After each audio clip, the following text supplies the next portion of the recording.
Umapela ang United Nations sa mga miyembro nito na sumunod sa international law. Kasunod yan ang ginawang pag-atake ng Amerika sa ilang nuclear sites ng Iran. Tiniyak naman ng Foreign Affairs Department na walang Pilipino na nasaktan sa pag-atake. May report si Bien Manalo.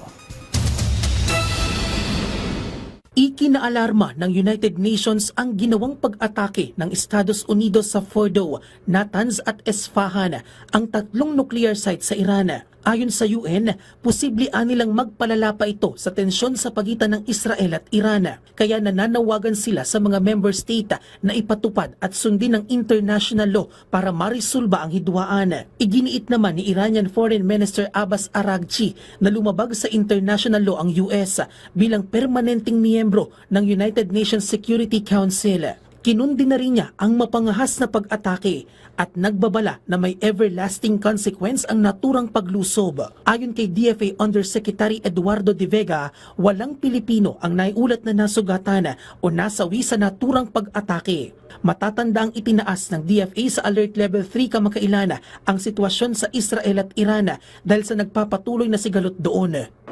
Anything is possible, but right now, there's no plans to raise the alert level to 4.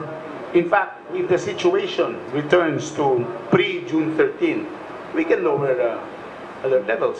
Sa tala ng Department of Migrant Workers, sa mahigit 30,000 Pilipino sa Israel, nasa mahigit 200 pa lamang ang humiling na ma-repatriate na sila. Inaasahang darating sa bansa sa Lunes o Martes ang first batch mula sa Israel na binubuo ng 26 na individual.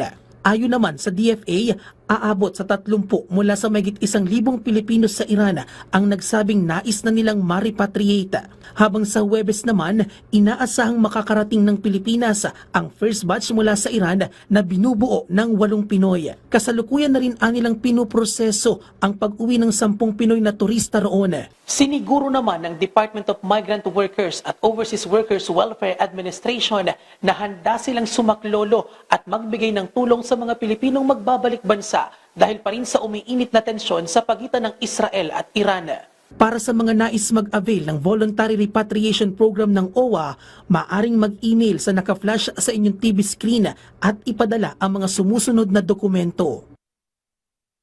Narito naman ang mga numero na maaring tawagan sakaling mga ilangan ng tulong.